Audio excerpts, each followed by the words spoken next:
Sejam todos muito bem-vindos a mais um vídeo do Categoria. No vídeo de hoje eu vou falar sobre o uso de estatísticas no futebol. Bom, pessoal, o uso das estatísticas no futebol é realmente muito importante, mas a gente tem que ter algumas ressalvas. Primeiro eu queria deixar claro que eu não sou contra o uso das estatísticas no futebol, mas eu acho que elas têm que ser analisadas dentro de um contexto. Eu acho que nada substitui a análise dos lances. Acho que a gente tem que primeiro assistir os jogos, ter as ideias e depois buscar os números para comprovar algumas ideias que a gente teve ali analisando o jogo, assistindo a partida. Eu vejo muita gente fazendo o caminho inverso, primeiro olhando os dados, olhando os números, para depois ir buscar os argumentos nos jogos, nos lances, nas partidas. E é justamente esse movimento que eu sou contra. Eu sou primeiro a favor da gente buscar os argumentos analisando os jogos, para aí sim depois buscar as justificativas nos números, nas estatísticas e usar eles para ilustrar os nossos conceitos, as nossas ideias, mas que a gente concluiu, que a gente tirou da análise das partidas, dos jogos em si. Nada substitui você assistir ao jogo. Uma outra coisa que a gente tem que ter em mente também é que futebol é um esporte coletivo, então eu sou meio contra a gente individualizar as estatísticas para comparar jogadores. Porque os números eles estão dentro de um contexto geral, de um esquema de jogo de um time, que é um esporte coletivo. E além de tudo, tem a questão do adversário também, são muitas variáveis envolvidas. Vou dar um exemplo para ser mais específico. Vamos supor que a gente isole as estatísticas de um jogador em uma determinada partida. Por exemplo, vamos pegar o número de passes que ele deu. Vamos imaginar que a gente não assistiu ao jogo e a gente está só olhando os números. E aí a gente vai pegar o número de passes desse jogador e olhar e ver e falar, pô, esse cara errou muito passe, então ele é ruim de passe. Mas e aí, será que é verdade? Especificamente, o número de passes que um jogador acerta ou não está muito relacionado ao esquema de jogo do time. Vamos supor que seja um time que não se movimente, que não dê alternativas, que não dê opções de passe para esse jogador. A tendência é que ele erre mais. Então, se o jogador acerta ou erra muitos passes, também pode estar relacionado às opções de passes que ele tem, ao estilo de jogo que o treinador quer que o time empregue, ao adversário que ele está enfrentando também. Tudo isso são variáveis que vão influenciar se ele acerta ou ele erra um passe. Outra coisa que pode influenciar é se esse jogador ele tem a tendência a tocar essa bola mais de lado, cadenciar mais o jogo, ou se é um jogador que tenta ser agressivo o tempo todo, tenta ser agudo, tenta entrar nas linhas de marcação adversária. Se ele toca de lado, ele tem mais chance de acertar o passe. Se ele já toca mais para dentro das linhas adversárias, ele tem mais chance de errar esse passe. Então também isso vai pesar muito. E se a gente não assistir o jogo, se a gente não ver o posicionamento desse jogador, as opções de passe que ele tinha, né? Ou seja, os companheiros de equipe dele, se dão opção de passe ou não, se ele tem um estilo de tocar mais de lado, tocar para trás, ou tocar para frente buscando o ataque, jogada mais aguda, tudo isso vai influenciar na taxa de acertos de passe que esse jogador vai ter. E aí, se a gente analisar friamente o número de passes desse jogador, a gente pode estar perdendo muita informação valiosa, a gente pode estar julgando esse jogador completamente errado. Então, mais uma vez, não que eu seja contra as estatísticas no futebol. Essa semana mesmo eu coloquei nas redes sociais, aí no Twitter, o levantamento de gols, a média de gols marcados dos times da Champions, média de gols sofridos. Mas as estatísticas, elas carregam muitas coisas embutidas, elas são um número frio lá, né? Se a gente pegar, por exemplo, o time do Ajax, é um time que faz muito gol. Entre os times da Champions, o Ajax é o time com maior média de gols marcados. Mas também se a gente parar para analisar, esse levantamento eu fiz, se vocês tiverem curiosidade é só procurar lá no Instagram do Categoria Canal. Na verdade eu fiz o levantamento do número de gols marcados considerando o campeonato nacional, ou seja, no caso do Ajax, a Liga Holandesa, e os jogos da Champions League. E aí a média de gols está lá, né? Barcelona, o Manchester United, Manchester City, Liverpool, enfim. O Ajax foi o time que ficou com a maior média de gols marcados. Mas voltando, se a gente pegar a liga que o Ajax joga, é a Liga Holandesa, é uma liga relativamente mais fácil que, por exemplo, a Liga Inglesa. Tem pelo menos 6 grandes times aí que sempre entram na liga brigando pelo título, né? Times que têm mais tradição, times que têm um elenco mais encorpado. Então é uma liga relativamente mais disputada, então a tendência é que o time tenha mais dificuldades para marcar gols. Mas essa estatística também a gente não precisa jogar lá fora, serve para ilustrar a produção ofensiva que o Ajax tem tido nessa temporada, que é muito boa, muito positiva. Agora, eu não parti dos números para tirar essas conclusões, eu realmente olho os times jogarem e depois busco uma estatística para ilustrar algum conceito. Mas a gente tem que tomar esse cuidado, partam sempre então da realidade, do fato, do que acontece em campo, e aí busque as estatísticas para ilustrar algum conceito ou reforçar alguma ideia, mas nunca partam dos números para tirar conclusões para dentro do campo, nunca façam esse caminho que é muito perigoso. Um outro exemplo, vamos pegar o caso do rei do Stories aí, o Fred, né? se a gente pegar o Fred lá em 2014 na seleção brasileira, jogando lá espetado no meio de dois alemães, jogando para ser campeão mundial, o Fred realmente nem pegou na bola, não conseguiu finalizar nenhuma jogada de perigo. E aí se a gente pegar o Fred jogando nesse começo de ano aqui, nessa temporada, ele tá fazendo praticamente 3 gols por partida, né? Sendo que é o mesmo jogador, né? É o mesmo Fred. Ele já era o Fred em 2014 e continua sendo o Fred agora em 2019. Tudo bem que passaram-se 5 anos, ele ficou um jogador mais experiente, muitas coisas aconteceram, mas basicamente as características do jogador não mudaram tanto assim. Agora, se a gente analisar friamente os números de um jogador, por exemplo, na atuação dele na final da Copa do Mundo de 2014 aqui no Brasil, e a gente comparar, por exemplo, a atuação dele no Campeonato Mineiro dessa temporada, a gente vai ver que são jogadores completamente diferentes, né? Na seleção brasileira, lá em 2014, o Fred estava dentro de um modelo de jogo que o Felipão propunha. Além disso, ele estava enfrentando um grande adversário, que era a Alemanha, né? Um time que estava jogando para ser campeão do mundo.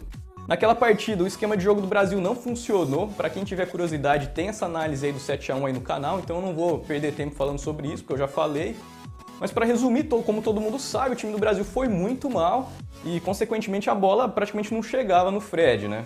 E se a gente comparar com o Cruzeiro dessa temporada, é um time que joga completamente diferente, é um time que toca a bola, envolve seu adversário e a bola chega redonda para o Fred finalizar com muito espaço dentro da área. É só pegar os gols que o Fred fez essa temporada, vocês vão ver como o esquema de jogo do Cruzeiro favorece esse estilo de jogo. Tá caindo como uma luva ali nesse esquema do Mano Menezes.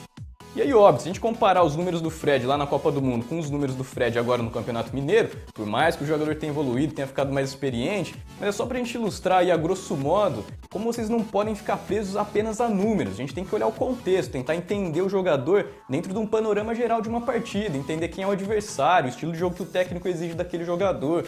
Tudo isso vai influenciar na estatística, nos números, né? Que são crus, que são frios, né? Então, muito cuidado aí na hora de analisar números, né? Principalmente de jogadores individualmente. Então, não que eu seja contra as estatísticas, mas muito cuidado na hora de analisá-las. Outra coisa, eu participo de alguns grupos de discussões e eu vi alguns analistas comentando, né, que tinha, por exemplo, eu não vou citar nomes aqui, mas que havia achado um lateral que era muito bom, porque dos 7 desarmes que ele tentou, ele conseguiu 5, e aí foi um jogo que nem foi transmitido pela TV e a pessoa não estava presente no local, ou seja, a pessoa não assistiu ao jogo e vendo as estatísticas lá dessa partida, estava concluindo que tinha achado um bom lateral. Esse tipo de conclusão também é um convite ao erro, né? Por exemplo, você não sabe quem esse lateral estava marcando, também, mais uma vez, você não sabe o esquema de jogo desse time. São tantas variáveis escondidas por trás de um número que fica muito complicado a gente tirar qualquer conclusão sem ter assistido o jogo. Então, algumas estatísticas são muito válidas, mas a grande maioria delas serve apenas como curiosidade, né? Realmente ali, se você ficar preso à análise dos números, você vai perder tudo que está acontecendo dentro de uma partida de futebol. Então eu vou extrapolar agora aqui um exemplo só para tentar deixar mais claro a minha ideia, né? Por exemplo, se a gente pegar um jogador do estilo do Xavi, né, que já está quase se aposentando lá no Catar.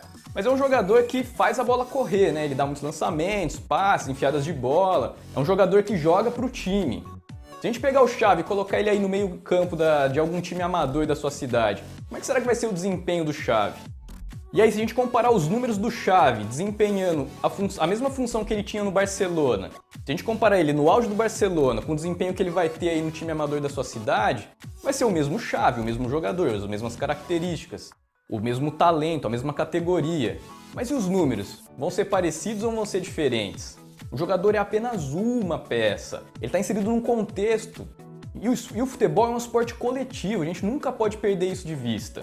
Então também é muito complicado a gente comparar jogador. Ah, fulano é melhor que fulano, o Messi é melhor que o Cristiano Ronaldo, ou o Cristiano Ronaldo é melhor que o Messi. É muito complicado, porque são estilos de jogos diferentes, são contextos diferentes, eles atuam para equipes diferentes, então é muito complicado a gente comparar. Na verdade, essas perguntas elas são sempre relativas, né? Porque o melhor em uma coisa pode ser o melhor em outra, mas assim, o que é o melhor jogador, né? É muito genérico esse conceito, né? E é muito pessoal de cada um, vira praticamente torcida. Então quando alguém fala que o Messi é melhor que o Cristiano Ronaldo, ou o Cristiano Ronaldo é melhor que o Messi, o Pelé é melhor que o Maradona, enfim, é gosto pessoal, porque é muito difícil a gente comparar jogadores especificamente. Por quê? Mais uma vez, eles estão inseridos num contexto, eles estão inseridos dentro de uma equipe. Então essas comparações individuais, elas são muito limitadoras e eu não gosto de coisas que ficam limitando a nossa visão. A gente tem que expandir a nossa visão e ver que o futebol é mais complexo do que apenas um número frio. Então quando o centroavante do seu time tenta uma finalização e ele erra, ele não tá errando porque ele quer, entendeu? Ele erra porque tem muita gente pressionando ele ali, ele tá ali no meio de dois zagueiros, mais um volante apertando, jantando ele. Então vamos ter mais paciência com os jogadores, vamos afiar um pouco mais a corneta. Eu acho que tem muita coisa no futebol que dá pra gente criticar, mas a gente tem muita coisa que a gente critica banalmente assim e acaba desperdiçando nossos argumentos, né? Gastando cartucho à toa.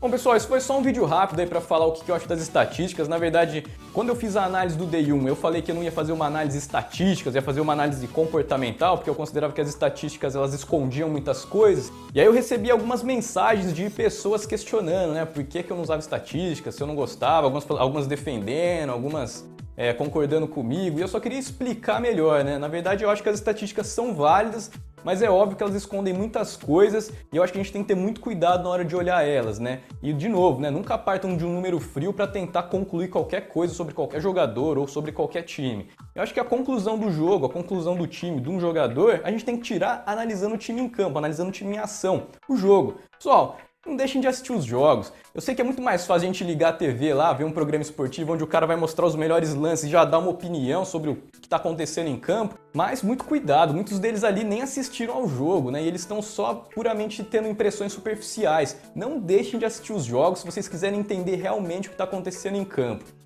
E aí, aproveitando a brecha, né, se você quiser aprender para onde direcionar sua atenção numa partida de futebol e entender de verdade o que está acontecendo em campo, aprenda o modelo Draft. É só acessar lá categoriacanal.com, procure o manual de análise tática, tenho certeza que vai expandir ainda mais sua visão de futebol. Uma leitura fácil, cheia de exemplos, qualquer um acompanha a leitura do manual, pessoal, profissionais do futebol ou não, vai ajudar muito a você evoluir e expandir ainda mais sua visão de futebol. Bom, pessoal, vou ficando por aqui. Continue mandando as mensagens aí para eu saber quais são os próximos vídeos que eu preciso fazer, quais são as dúvidas de vocês. Críticas, sugestões são sempre bem-vindas. Vou continuar fazendo as análises dos times, as análises dos jogadores. E aí, se você ainda não for inscrito, se inscreve no canal aí, ativa as notificações para não perder os vídeos novos. Deixa o seu like, deixa o seu comentário. Compartilhe esse vídeo à vontade, compartilhe as análises à vontade. Eu conto com a sua ajuda para a categoria continuar crescendo. Nas redes sociais, Categoria Canal, eu coloco outros conteúdos lá, além dos vídeos, né, além das análises. No Instagram, no Facebook, no Twitter, procura lá, Categoria Canal. Grande abraço a todo mundo que me acompanha e até o próximo vídeo.